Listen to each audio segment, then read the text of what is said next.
ଏହି ଯେଉଁ ଭିଡ଼ିଓରେ ଆପଣମାନେ ମନ୍ଦିରଟେ ଦେଖୁଛନ୍ତି, ଏହାର ନାଁ ହେଉଛି ଚେନକାଲ ମହେଶ୍ୱରମ୍ ଶ୍ରୀ ଶିବ ପାର୍ବତୀ ଟେମ୍ପଲ। ଏହି ମନ୍ଦିରଟି କେରଳରେ ଅବସ୍ଥିତ।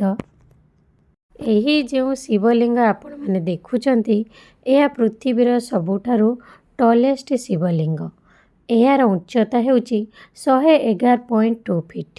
ଏହାର ଉଚ୍ଚତା 111.2 ଫିଟ୍, ଯାହାକି ଇଣ୍ଡିଆ ବୁକ୍ରେ ଉଲ୍ଲେଖ ଅଛି।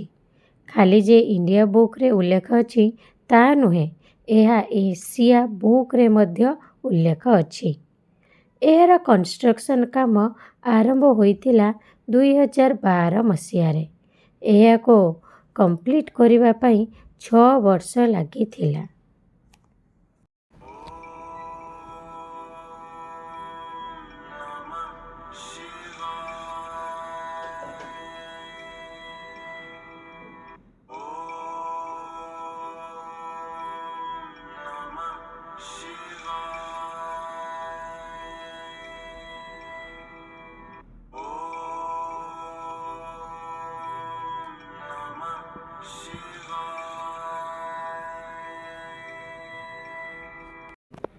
ବାଲିକୁ ଦେଖିକରି ବିପ୍ରାଂଶ ତ ପୁରା ପାଗଳ, କାହିଁକିନା ତାକୁ ବାଲି ବହୁତ ପସନ୍ଦ।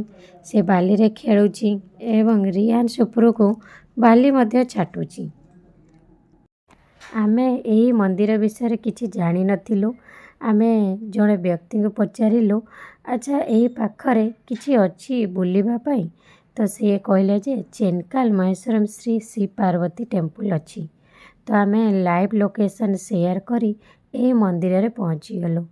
ଯାହା ବି ହେଉ, ଆମର ସୌଭାଗ୍ୟ କି ଏତେ ବଡ଼ ଶିବଲିଙ୍ଗ, ପୃଥିବୀର ସବୁଠାରୁ ବଡ଼ ଶିବଲିଙ୍ଗର ଆମେ ଦର୍ଶନ କରିଛୁ ଏବଂ ତା'ର ମଧ୍ୟ ପୁରା ଭିଡ଼ିଓ ବନେଇଛୁ। ଏବଂ ରିଶୁ ବେବିଙ୍କର ମୁଁ ଏଇଠି ଫଟୋ ସୁଟ୍ କରୁଥିଲି। ରିଶୁ କହୁଥିଲା, ମମି ବଗିଚାରେ ପାଣି ଦିଆହେଉଛି, ପାଣି ପଡ଼ୁଛି। ମୁଁ କହିଲି ଟିକେ ରହ, ମୁଁ ଫଟୋ ସୁଟ୍ କରିସାରେ, ତାପରେ ତୁ ଆସିବୁ। ଏବେ ହେଉଛି ସନ୍ଧ୍ୟା ଟାଇମ୍, ଯାହାକି ମନ୍ଦିରରେ ଆଳତି ଷ୍ଟାର୍ଟ ହୋଇଯାଇଥିଲା। ମନ୍ଦିରରେ ଆଳତି ହେଉଥିଲା। ମନ୍ଦିର ଭିତରକୁ କ୍ୟାମେରା ପ୍ରବେଶ ନାହିଁ, ସେଥିପାଇଁ ଆମେ ମନ୍ଦିର ଚାରିପାଖରେ ହିଁ ଭିଡ଼ିଓ ରେକର୍ଡ଼ିଂ କରିଥିଲୁ।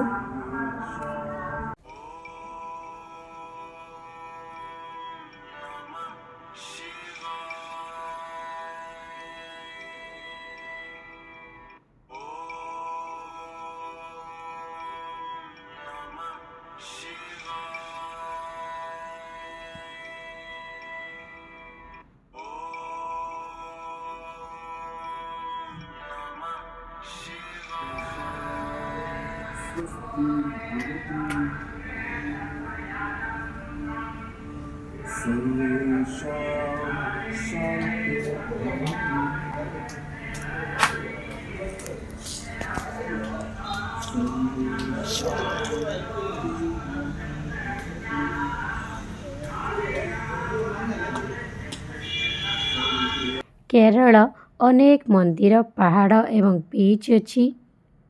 ଏହାର ସୁନ୍ଦରତା ଆହୁରି ବଢ଼ିଯାଇଥାଏ, ତାହା ହେଉଛି କେରଳର ନଡ଼ିଆ ଗଛ।